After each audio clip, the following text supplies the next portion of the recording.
How about some spring intel and whispers? We got a lot of them, so I had to narrow it down tonight. Let's waste no time. The Arkansas linebacker situation. This is what I was just referencing like 2 minutes ago. Fascinating stuff. So, Trey Biddy over on hogsports.com, who does a really, really good YouTube product in his own right, by the way, he put something up that I had to read like 3 times to make sure I had read it correctly. He was talking about Arkansas's linebacker situation. They got a lot of young linebackers. They're really hoping pan out. Like Tanner Morgan's done really good for him. Bumper Pool's done really good for him. But now they really need a next wave come through because they really need depth. And then he put this stat up. And it's kind of subjective, but it's real. Like, he's right about this. He was talking about all of the terrible either evaluations on linebacker recruiting or luck or injury and departure. All of this stuff has coalesced to create this terrible void, this black hole on Arkansas's roster when it comes to linebacker. How about this little stat? Over the last 4 years, over a 4-year span, let me put it that way, Arkansas had one major contributing linebacker come their way via high school recruiting. One, and that's Bumper Pool. One. Over the span of, can you imagine going 4 full recruiting classes and only getting one decent linebacker? Out of that entire crew, for whatever reason, only one of those guys ends up contributing. And you're trying to play in the SEC, you're trying to compete against Alabama and LSU and Texas A&M and Auburn with one linebacker every 4 years. Predictably, it didn't work out well, so that's why they have a new coaching staff up there 1 year in now. Keep a close eye on that. There are a lot of young guys. You wouldn't recognize the names right now.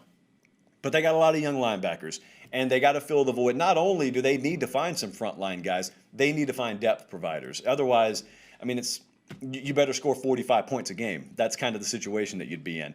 How about Penn State? Penn State and tempo.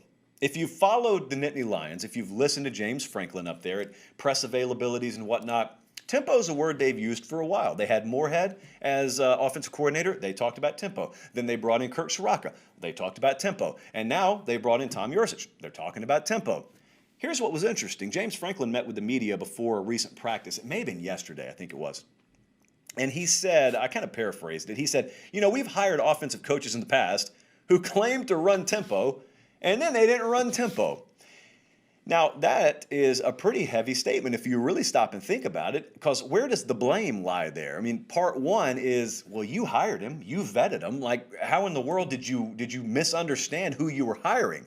But then you have, on the other hand, the fact that, yeah, you could just get flat out lied to, and maybe someone doesn't stick to whatever their track record was. I mean, all you can do is watch what they've done, and if they come your way and you hire them based on what they've done, and then they don't do that thing, then yeah, you could make a move. And to his credit, now he has made some recent moves, so he's not talking that way about his current coordinator. He's talking that way about his past coordinators. But they can't be 70% of anything. We can talk all we want to about Sean Clifford and about, well, we got some experience returning on the O-line, like wide receiver, tight end, maybe not, running backs loaded.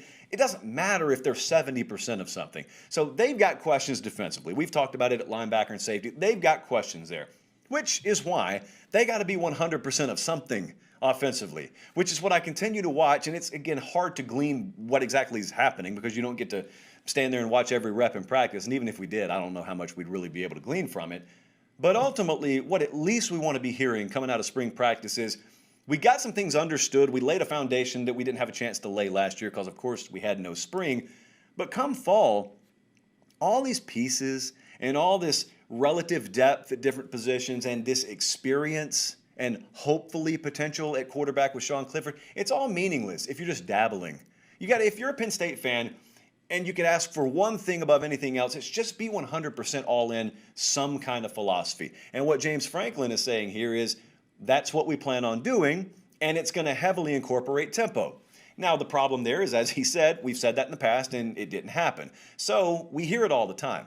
No one ever has a press conference in the spring and say, you know what we're going to do is we're going to really slow it down offensively. Everyone talks about speeding it up offensively. Everyone talks about putting the defense in compromised situations, running more plays, getting more reps, and putting your skilled players in space to make play. Everyone talks about that stuff. Can you do it? Hopefully with a spring, that makes all the difference in the world here, along with, of course, portions of a new offensive staff. Over in Ames, Iowa, my backyard, not where I grew up, but, my rooting interest at least, Iowa State. I want to talk in general terms here. I'm going to talk about one position group, but general terms. Iowa State has a lot of returning pieces. Okay, as we've noted many times here, we don't always value the returning starter number as this end-all, be-all, definite indication of whether you're going to improve or a lack of returning starters automatically means you're going to regress. Because sometimes you just are who you are. And sometimes you have a different team dynamic come back. You could return 22 starters. You're not returning the same team. So all kinds of things could change over the course of a season. Iowa State's got a really good culture. Like I've got zero concern about any kind of complacency setting it. They didn't win anything of note to be complacent. They went to the Fiesta Bowl, of course. Like that's nice. That's really good to win that. But they didn't win the Big 12. They certainly didn't go to the college football playoff. All the big goals there are still in front of them. So complacency, I don't worry about that. But what I'm very curious about is when we enter preview magazine season, this is coming. Preview magazine season is going to come around and someone's going to try and sell you on the concept that because a lot of these pieces return, Iowa State automatically gets 12% better than they were last year. Just because if you come back, that automatically means you're a little bit better of a player. Maybe, maybe not. I don't know. What if you're so good at developing guys that by the third or fourth year in your program, you've maxed out your potential? I don't know. So my point is, Iowa State was good enough last year. If they would have started faster, which I'll address in a second, they could have gone undefeated in the regular season for all we know and gone into the Big 12 championship game with some room to stretch a little bit. Having said that, there's one area that gives me a little confidence here. Because remember last year, they started with a week 1 loss to Louisiana. Do you realize Louisiana opens with Texas in week 1 this year, by the way? Just keep that in mind. Just a little side note, Texas, outside your mind. Texas opens this year. I've gone horribly off point. Texas, in all their infinite wisdom out there, they scheduled Louisiana and Arkansas weeks 1 and weeks 2. I appreciate it. I don't necessarily know if Sark's going to appreciate it. Anyway, back on track here.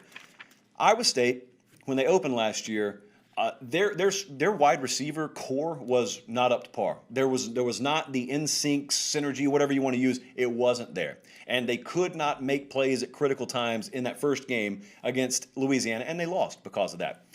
They are night and day different at that position, I think, this upcoming year. They got a lot of talent, a lot of experience returning, and you got the same quarterback there, obviously, in Pate. So hopefully there is a lot more clicking going on from the start, as opposed to having to wait until like week 6 or week 7 for that to happen. And lastly, but not least, Georgia defensively. They got probably their most losable game. The Florida game notwithstanding. Who knows what either team's going to be honest with you, by that point in the year. But Georgia opens against Clemson this year. And so they are going to play that game in Charlotte. And Georgia's got one of those green talent issues right now. They got all the talent in the world. Like they've got 4 or 5-star guys everywhere in their secondary. Hardly any of them played any kind of meaningful football for them, though. And so you listen to names like Keely Ringo and Jalen Kimber, and I was reading Jake Rowe's stuff over on the Dogs 24/7 message board. Like they've got really good things to say about Jalen Kimber. They got pretty good things to say about Keely Ringo, but every one of them has this little caveat. Buddy's still got a long way to go. Buddy needs to keep improving. Buddy's still got to carve out the mental edge that he needs to be able to be trusted on the field. Well, here's what that really means. What it means is they're going to have to be pretty basic early in the year. And this isn't the first time Kirby Smart's dealt with this, probably even at Georgia. But I remember when he was the defensive coordinator back at Bama, when they had their worst year in 2010, it was eerily similar to what he's dealing with right now at Georgia. They had a whole bunch of talents, like Dre Kirkpatrick, when that crew started for Bama, but they were all freshmen. They were all first-year starters. They had problems, and they got lit up by the likes of Steven Garcia, for example. Remember that? Remember that year? And so they had all the talent in the world. Like a lot of the guys who were on the field getting torched by Steven Garcia ended up being first-round, second-round draft picks. Didn't matter because it was baptism by fire.